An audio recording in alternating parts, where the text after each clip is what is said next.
Monsieur le Président, cher Jean-Paul Vaillant, Monsieur le Délégué Général, cher Arnaud de Broca, bonjour à tous. Je suis à la fois ravie d'être là et désolée parce que j'ai une question d'actualité qui commence au tout début des questions d'actualité, ce qui va m'amener à me sauver extrêmement vite après cette prise de parole. Mais le sens de ma présence, c'est de vous dire tout le soutien que j'apporte et à travers moi tout le ministère au logement accompagné. Je voudrais commencer, je suppose que vous avez dû le faire plus tôt dans la journée, par rendre à mon tour un hommage à M. Abdelaziz Hani, le gardien de la résidence sociale de Nogent-sur-Oise, qui a été tué hier dans l'exercice de ses fonctions. Mes pensées vont à sa famille, bien sûr, à ses proches. C'est un drame terrible qui affecte les résidents, bien sûr, les professionnels et toute la communauté du logement accompagné. Je voudrais saluer tous les professionnels. Je voudrais aussi, bien sûr, remercier l'UNAFO pour l'organisation de cette semaine du logement accompagné. Je crois que j'y ai participé de façon virtuelle l'année dernière, en réalité, mais je ne sais pas si ça compte, puisque ce n'était pas des vraies rencontres.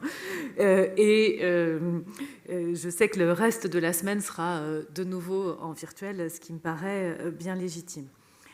Comme vous l'avez dit, Monsieur le Président, puisque j'ai eu accès à votre discours, même si je n'en ai pas écouté la totalité dans le prononcé, mais je l'ai bien suivi, le logement accompagné fait partie intégrante du logement d'abord. Tout d'abord parce qu'il permet l'accès à un vrai logement à des personnes qui en sont dépourvues, et ensuite parce qu'il propose un accompagnement, un suivi par des professionnels qualifiés pour garantir la fluidité des parcours résidentiels des personnes les plus en difficulté. Notre responsabilité collective, notre devoir, c'est donc de se mobiliser pour produire plus de logements accompagnés, puisque cette production est un enjeu central et l'une des réussites du logement d'abord, bien sûr avec le logement social traditionnel, mais le logement accompagné, je pense, est un des maillons centraux. Nous avons progressé avec la création de places de pension de famille, pas encore suffisamment, mais nous avons aussi l'espoir que les projets commencent à arriver dans les tuyaux. Ils sont très fortement soutenus par l'État. Le Premier ministre lui-même, lors de la réunion de tous les acteurs du Grand Paris, a souhaité et exprimé la volonté qu'on ait au moins une pension de famille par quartier de gare du Grand Paris. Donc les pensions de famille progressent et plus globalement les résidences sociales. Et je pense aussi à la transformation des foyers de travailleurs migrants qui est en cours. Néanmoins, nous avons à continuer à développer cette offre qui n'est pas encore suffisante et pas toujours adaptée. Vous m'avez interpellé sur ce sujet, Monsieur le Président, avec un certain nombre d'acteurs. Et j'ai donc demandé à la DIAL et à la DHUP de travailler avec vous pour voir comment améliorer et intensifier la production. Ce travail a donné lieu à la publication d'une feuille de route, et cette feuille de route doit nous permettre de remobiliser l'ensemble des acteurs et de leur donner des moyens d'agir. Il s'agit d'abord d'aider les opérateurs à dépasser certaines difficultés économiques. Je pense en particulier aux conditions d'octroi des subventions PALULOS qui ont été assouplies pour faciliter les travaux de rénovation. Je pense au diagnostic territorial réalisé pour objectiver les besoins de l'aide à la gestion locative sociale dans chaque territoire.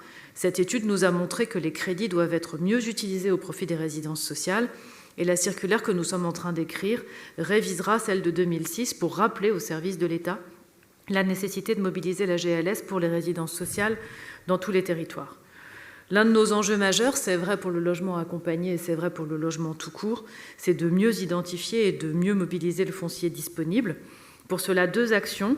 Nous rendons plus facile le recours au foncier temporaire pour reloger temporairement les résidents lors d'opérations de travaux.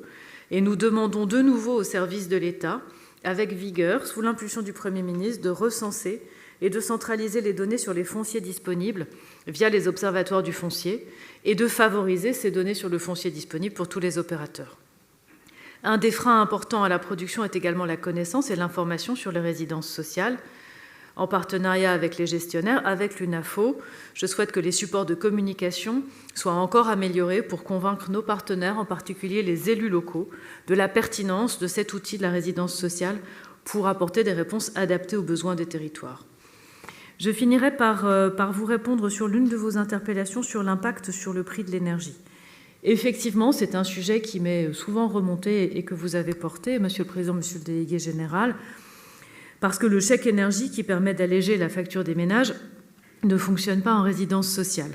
Et donc, finalement, les ménages n'en bénéficient pas et les résidences sociales elles-mêmes ne peuvent pas y avoir accès. Et du coup, vous supportez intégralement l'augmentation du coût de l'énergie qui est significative dans la période, malgré le bouclier que le gouvernement a mis en place à la fois sur le gaz et sur l'électricité. Moi, je suis prête à y travailler avec vous pour trouver des solutions et pour qu'on puisse vous accompagner sur ce sujet. Et nous allons donc demander collectivement à la DIAL, à la DHUP et la DGEC, la Direction de l'énergie du ministère de la Transition écologique, de chercher avec vous quelles sont les solutions pour remédier à cette difficulté, voir comment, par exemple, on pourrait faire évoluer la redevance tout en garantissant un mode de calcul qui ne pénalise pas l'accueil et le reste à vivre des personnes. Bien sûr, à moyen terme, la réponse, c'est la rénovation. Vous êtes très engagés dans les programmes de rénovation énergétique des bâtiments. Cette rénovation permet évidemment de contribuer à la lutte contre le réchauffement climatique, mais d'abord, dans un premier temps, de réduire la facture pour les gestionnaires et pour les occupants. Vous avez enfin exprimé dans votre discours vos inquiétudes suite aux APL en temps réel, plus facile à prononcer que contemporanéisation. Les APL en temps réel, c'est juste une mesure dans laquelle on prend les dernières ressources disponibles pour calculer les APL. Comme vous savez, on n'a pas changé le barème.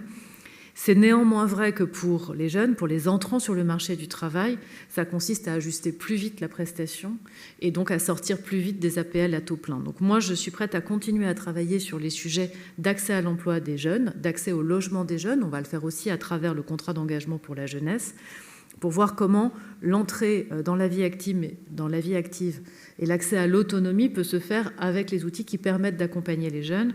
Une première brique est l'aide d'Action Logement, qui a été ouverte récemment et qui a été renforcée, et on peut continuer à y travailler. Donc en conclusion, je souhaite remercier l'UNAFO, l'ensemble des acteurs du logement accompagné. Je pense que nous avons collectivement donné une impulsion forte à cette forme de logement, dans le cadre du logement d'abord. Les besoins restent encore très élevés. Nous irons plus loin en construisant davantage, en rénovant davantage, en soutenant les gestionnaires pour accompagner les personnes dans la précarité vers un logement digne et une vie meilleure. Je vous remercie.